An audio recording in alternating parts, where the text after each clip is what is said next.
O Senhor esteja convosco. Proclamação do Evangelho de Jesus Cristo segundo Marcos. Naquele tempo, Jesus tomou consigo Pedro, Tiago e João e os levou sozinhos a um lugar à parte sobre uma alta montanha e transfigurou-se diante deles. Suas roupas ficaram brilhantes e tão brancas como nenhuma lavadeira sobre a terra poderia alvejar. Apareceram-lhes Elias e Moisés e estavam conversando com Jesus.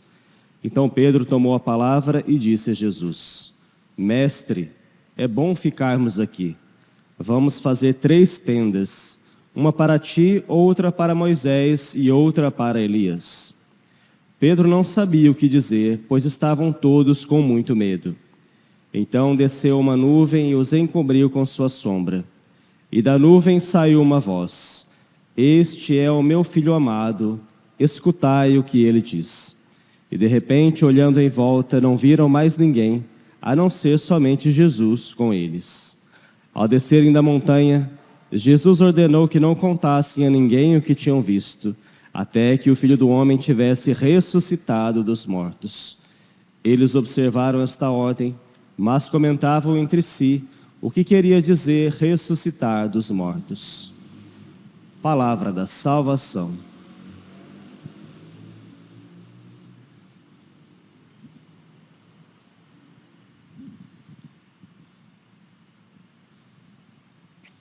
Os caríssimos irmãos e irmãs, hoje a igreja celebra a festa da transfiguração de nosso Senhor. Jesus, ele mostra a sua divindade antecipadamente aos seus apóstolos. Antes de sofrer o seu sacrifício na cruz, nosso Senhor precisa preparar aqueles que também junto com ele vão enfrentar, essa grande purificação. Por isso nosso Senhor toma 3 dos seus discípulos mais próximos, Pedro, Tiago e João, e os leva para o alto da montanha, e lá esses apóstolos têm essa que é a experiência mística mais profunda do Evangelho, depois da própria ressurreição de Jesus. No alto da montanha, Pedro, Tiago e João veem nosso Senhor na sua glória. Jesus transfigura-se, as suas roupas ficam brilhantes e tão brancas como nenhuma lavadeira sobre a terra poderia alvejar, vai dizer o evangelista São Marcos. Aqui os apóstolos então têm como que um antegosto daquilo que é a glória do céu. Jesus em todos os momentos, mesmo aqueles momentos em que ele realizou os seus milagres, mostrava-se como um simples ser humano, um como os outros. Mas lá naquela montanha, Jesus mostrou-se como Deus. Qual é o sentido dessa manifestação de Jesus? Como eu disse, em primeiro lugar foi preparar o coração dos discípulos. Mas é interessante ver que Jesus ele vem completar as profecias, vem dar plenitude naquilo que é a vontade e o projeto de Deus sobre a humanidade. Moisés e Elias aparecem ali misticamente junto de Jesus. Moisés e Elias haviam vislumbrado algo da glória de Deus também no monte. Moisés, no alto do monte Sinai, viu a glória de Deus, mas parcialmente. Não viu Deus face a face como estavam vendo os apóstolos. E Elias também no monte Horebe percebeu algo da glória de Deus. Mas era uma glória que estava ainda velada. Aqui no alto do monte Tabor, a glória de Deus é desvelada. E para aqueles 3 homens, Pedro, Tiago e João, então é dado ver aquilo que não tinha sido dado a ver ainda, até mesmo a Moisés e Elias. Os grandes profetas, que sintetizavam a lei e toda a profecia do Antigo Testamento. Felizes são esses homens, Pedro, Tiago e João, que tiveram a oportunidade de ver isso. E para eles foi tão impactante aquela experiência que eles queriam então ficar lá, Pedro, sem saber o que dizia, tomou a palavra e disse a Jesus: Mestre, é bom ficarmos aqui. Ou seja, eles experimentaram a plenitude, a felicidade do céu. Estavam diante de nosso Senhor transfigurado. E é evidente que diante daquela experiência, eles queriam permanecer naquela experiência. E aí Pedro diz: vamos fazer uma tenda para ti, para Moisés e Elias. Mas São Marcos diz que ele não sabia né, o que dizia. Depois veio então uma nuvem luminosa e os cobriu, e do alto veio uma voz, né? Esse é meu filho amado, escutai o que ele diz. A voz de Deus Pai vem e confirma tudo aquilo e diz: esse é aquele a quem nós devemos submeter toda a nossa vontade. Jesus transfigurado diante dos apóstolos é a prova de que aquele homem é o Filho de Deus e ele é o próprio Deus. E é a ele que nós devemos submeter toda a nossa vida, toda a nossa vontade. É a ele a quem nós devemos obedecer. Porque a voz de Jesus é a voz do próprio Deus. Por isso do céu, Deus Pai diz: escutai. Isso era importante, porque logo em seguida eles vão então voltar à vida, né, antiga. Depois que passa aquela manifestação, eles precisam descer do Tabor. E logo mais vai acontecer aquilo, né, que eles mais temiam, né?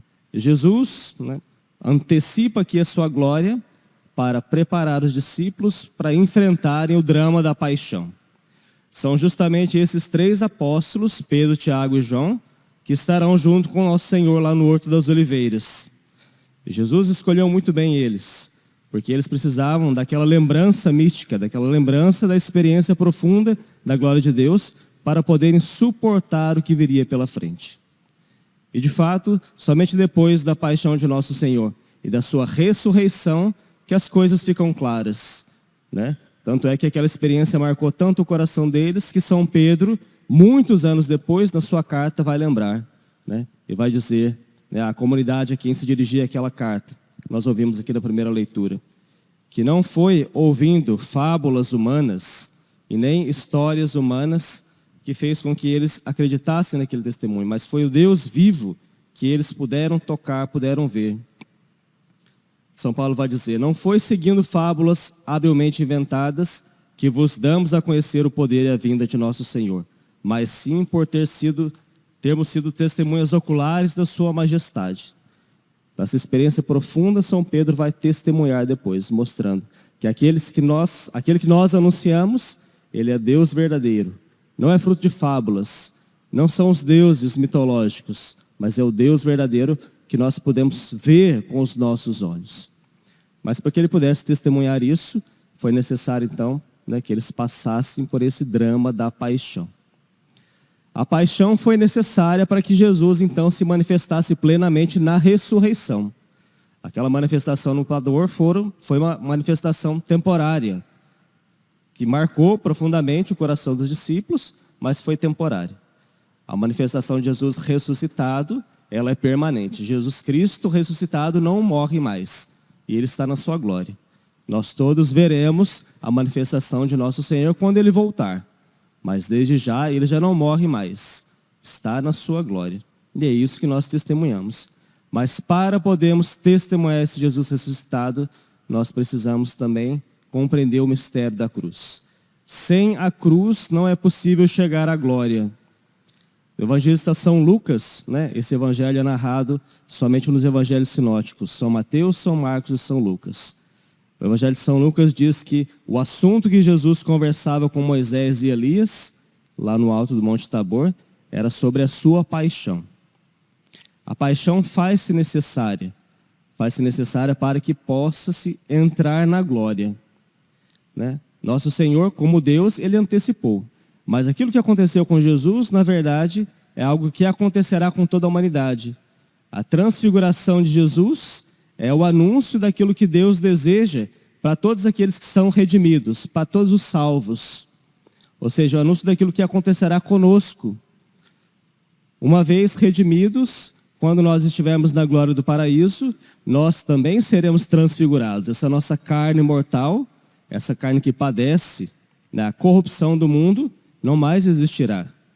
Nós seremos todos transfigurados em glória e seremos semelhantes a quem é Jesus. Nós seremos semelhantes a Ele, porque por meio de Jesus nós fomos dados a transformar-nos em filhos de Deus.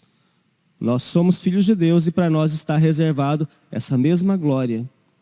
Mas para que nós cheguemos lá, nós precisamos comungar do mesmo destino de Jesus. Por isso, aqueles que almejam a glória, aqueles que querem ser também transfigurados, precisam compreender esse mistério da paixão. Sem o mistério da paixão, da purificação, sem essa morte do homem velho, não é possível que surja um homem novo. E não é possível que nós sejamos transfigurados. Então nós temos que ter essa dupla consciência. Primeiro, uma alegria, uma esperança muito grande, de saber que nós não fomos feitos para a morte, para essa corrupção que existe no mundo. Nós fomos feitos por uma glória extraordinária.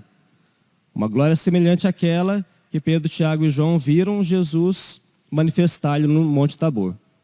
Mas para que nós cheguemos lá, nós precisamos necessariamente comungar do destino de Jesus.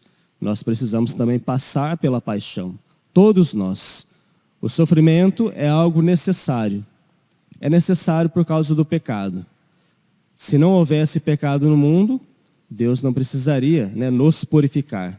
Mas uma vez que todos nós pecamos, porque herdamos esses pecados dos nossos primeiros pais, e não só herdamos as consequências do pecado, porque nós também cometemos os nossos pecados atuais, nós precisamos ser purificados. E o sofrimento é essa grande purificação. A paixão de Cristo nos trouxe a salvação, nos trouxe o perdão dos pecados, nos trouxe essa possibilidade de um dia nós podermos entrar no céu também transfigurados. Mas nós vamos precisar passar por esse mistério. Não devemos temer, então, o caminho da cruz. A transfiguração é algo que enche o nosso coração de esperança. Diz para nós que existe de fato uma meta, que não existe o vazio que nos espera. De fato, a nossa esperança é uma esperança verdadeira, uma esperança que é testemunhada pelos apóstolos que viram a glória de Deus. Mas nós não podemos esperar isso de braços cruzados. Nós precisamos trilhar o verdadeiro caminho da conversão. E nós precisamos unir-nos ao mistério da paixão de Cristo para sermos transfigurados com Ele. Por isso, não temamos o sofrimento. Não temamos as purificações que Deus nos traz.